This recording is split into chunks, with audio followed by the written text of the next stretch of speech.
నమస్తే అండి. ఇప్పుడు ఒక చిన్న బిట్టు చదివి వినిపిస్తాను మీకు, వినండి. రోగులే రోబోలను నడిపించేది. పక్షవాతం వచ్చిన వాళ్ళు, కాళ్ళు చేతులు వెన్నెముక పడిపోయిన వాళ్ళు మంచానికే పరిమితం అవుతూ ఉంటారు. ఆ పరిస్థితుల కారణంగా ఉపాధిని కోల్పోవడంతో పాటు కుటుంబ సభ్యులపైన ఆధారపడి వస్తుంది. అయితే అలాంటి వారికి ఉపాధినివ్వాలనే ఆలోచన చేసింది జపాన్లోని దవాన్ కెఫే. టోక్యోలో నిత్యం రద్దీగా ఉండే ఓ ప్రాంతంలో ఉన్న ఈ కెఫే ఎప్పుడూ కస్టమర్స్తో కిటకిటలాడుతుంటుంది. వెయిటర్స్కి బదులు రోబోలు సేవలు అందిస్తున్న ఈ కెఫేలో వాటిని ఆపరేట్ చేయడానికి మనుషుల సాయం అవసరమవుతుంటుంది.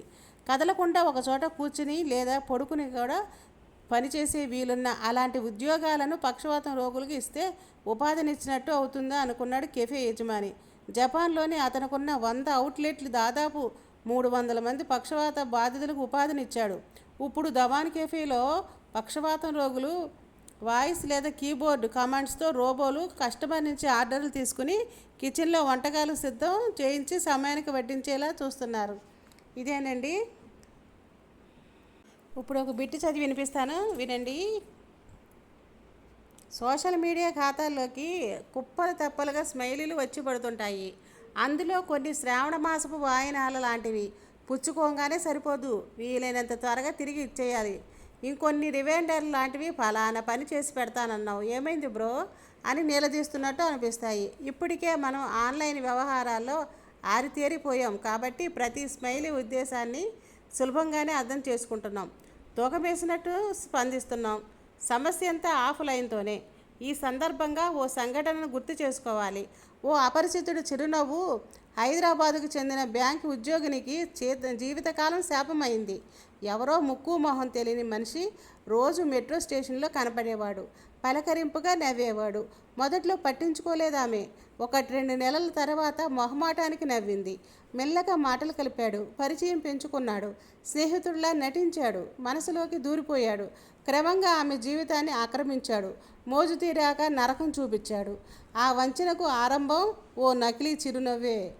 ఫేక్ నవ్వు కాగితం పువ్వు లాంటిదైతే స్వచ్ఛమైన చిరునవ్వు పదాలకు అతీతమైన పలకరింపు. కల్తీ లేని దరహాసం పెదాల దగ్గర మొదలై బొగ్గలకు విస్తరిస్తుంది. చెంపలు కొద్దిగా ఎర్రబడతాయి, కళ్ళకు పాకుతుంది. చిన్నపాటి మెరుపును చూస్తాం, నాసికాన్ని ప్రభావితం చేస్తుంది, ముక్కు పుటాలు విశాలమవుతాయి. అదే సోషల్ స్మైల్గా పిలిచే కృత్రిమమైన నవ్వులో ఇన్ని భౌతిక రసాయన చర్యలు ఉండవు. ఎలక్ట్రికల్ స్విచ్ వేసినంత తీసినంత వేగంగా పెదాలపై నవ్వు టక్కున మెరిసి మాయమైపోతుంది. కొందరి దృష్టిలో చిరునవ్వు ఓ వ్యాపార వస్తువు, భవిష్యత్తు అవసరాలకు పెట్టుబడి. అస్సలు వృధా చేసుకోరు.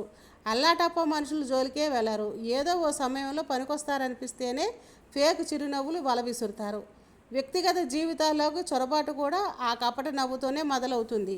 అసూయనో ద్వేషాన్నో దాచుకోవడానికి నవ్వును ముసుగులా వాడేసుకునేవారు ఉన్నారు. 6 ఆ వలలో మనం పడకూడదు. ఆన్లైన్లో మనల్ని మనం కాపాడుకోవడానికి కొన్ని నియమాలు ఉన్నాయి.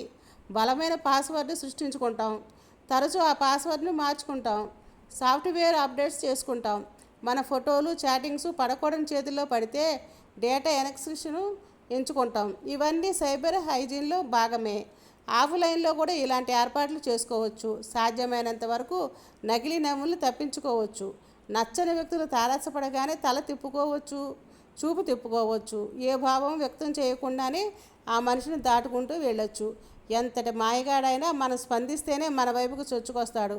మనం ఆస్కారం ఇస్తేనే మనల్ని మోసం చేస్తాడు. అలా అని చిరునవ్వును మొహం మీద నుంచి శాశ్వతంగా డిలీట్ చేయమని కాదు. మనమేం ఎమేజీలం కాదు. మరో పని లేనట్టు ఏదో టూత్పేస్టు కంపెనీకి ట్రూత్ అంబాసిడర్ అయినట్టు పొద్దస్తమాన నవ్వుతూ కూర్చోలేం. కాబట్టి మీరందరూ కూడా జాగ్రత్తగా ఉండండి. ఓకేనండి. ఇప్పుడు వేమన పద్యం చదువుతున్నాను, వినండి. గాడిద మేని నిండా గంధమ్మ పూసిన బూదిలోని బడి పరలు మరయా మోటివారి సొగసు మోస్తరీయని సుమి విశ్వధాభిరామ వినరవేమ. దాని అర్థం ఏంటో తెలుసా అండి? గాడిదకు ఒంటి నిండా గంధం పూసినా అది ఆ గంధాన్ని ఆస్వాదించదు సరికదా, దానికి అలవాటైన బూడిదలోనే పడి పొర్లుతుంది. మొరటి వాళ్ళ తీరు అలాగే ఉంటుంది. జాగ్రత్తగా మెసులుకోండి. నమస్తే అండి. ఇప్పుడు ఒక చిన్న బిట్ చదువుతున్నాను, వినండి. ఇవి సైరన్ మోగిస్తాయండి. ఏవండి? మనం పెట్టుకునే నగలు. అవేంటో చూద్దామండి. హఠాత్తుగా ఎవరైనా దాడి చేస్తే చాలామందికి భయంతో నోట్లో మాట నుంచి రాదు. దగ్గరలో మనుషులున్న గట్టిగా పిలవలేరు. అలాంటప్పుడే గట్టి శబ్దాలతో పక్క వాళ్ళు అలర్ట్ చేసే personal security alert keychain, emergency self defence siren గాడ్జెట్లు దొరుకుతున్నాయి. వీటిపైన ఉన్న చిన్న బటన్ నొక్కగానే 150 డెసిబుల్స్ శబ్దంతో సైరన్ మోగుతుంది. వీటిల్లోనే కొన్ని లైట్లతో వెలిగిపోతూ శబ్దం చేసేవి ఉన్నాయి. బ్యాగుకి తాళం చెవికి వేలాడేసుకునేలా ఉండి సైరన్లు ఏదైనా ఇబ్బందిలో చిక్కుకున్నప్పుడు వాడుకోవచ్చు. వీటి నుంచి వచ్చే పెద్ద పెద్ద చప్పుళ్ళు చుట్టుపక్కల వాళ్ళకి వినిపించగానే ఎవరో ఒకరు అప్రమత్తమై సాయం చేసే అవకాశం ఉంటుంది. ఓకేనండి. నమస్తే అండి. ఇప్పుడు కరివేపాకులోని లాభాలు చూద్దామండి. ఆడవాళ్ళ దృష్టిలో కరివేపాకు వంటల్లో వేసే ఆ పదార్థమే కాదు, అదొక ఎమోషన్. వంటకు సిద్ధంగా అన్ని పదార్థాలు ఉన్నా తాలింపులోకి కరివేపాకు లేదంటే మాత్రం ఎంతో వెలితిగా భావిస్తారు. అందుకే అప్పట్లో పెరట్లో అడుగు పెట్టంగానే సువాసన వెదజల్లే కరివేపాకును పెంచుకుంటే ఇప్పుడు వీలుని బట్టి బాల్కనీ కుండీల్లోంచి మొక్కల్ని పెట్టుకుంటున్నారు. వాసనతో పాటు వంటకం రుచిని పెంచే ఈ కరివేపాకు ఔషధ గుణాలు కూడా చాలానే ఉన్నాయి. అందుకే సరికొత్త ఉత్పత్తులతో ఇప్పుడు అందరినీ ఆకట్టుకుంటుంది కరివేపాకు. కరివేపాకు వేపాకును పోలి ఉండటంతో దీనిని స్వీట్ నీమ్ లీవ్స్ అని పిలుస్తారు. ఈ ఆకులో calcium, magnesium, iron, phosphorus, zinc, పీచు పోషకాలతో vitamin C, vitamin B, vitamin ఈలు అధికం. రోజు దీన్ని ఆహారంలో భాగం చేసుకోవడం వల్ల బోలెడైన ప్రయోజనాలు. బరువు తగ్గాలనుకునేవారు పొద్దున్నే కరివేపాకును తింటే ఎంతో మంచిది. దీంట్లోని కార్బోజైల్, ఆల్కలాయిడ్స్ బరువు తగ్గించే ఎంతగానో సహాయపడతాయి. ఇంకా శరీరంలోని వ్యర్థాలన్నీ బయటికి పంపిస్తూ జీర్ణశక్తిని పెంచడంలో కరివేపాకు ముందు ఉంటుంది.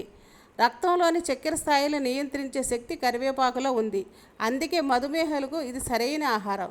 కరివేపాకులో విటమిన్ ఏ అధికం.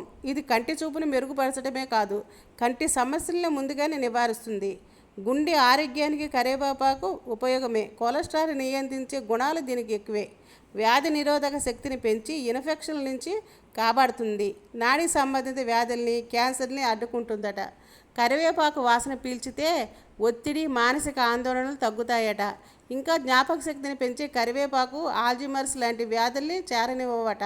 ఆడవాళ్ళ ఋతుక్రమ సమస్యల్ని అదుపు చేస్తుంది. ఒళ్ళు నొప్పుల్ని, గర్భిణీల వాంతుల్ని, వికారాన్ని తగ్గిస్తుంది. కరివేపాకు ఇన్ని ఉపయోగాలు ఉన్నాయండి.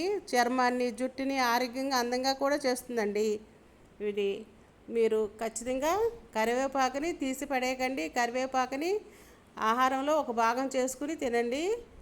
ఓకేనండి. ప్లీజ్ నా ఛానల్ సబ్స్క్రైబ్ చేసుకోండి. ప్లీజ్ లైక్ చేయండి. ఓకేనండి. ఉంటానండి.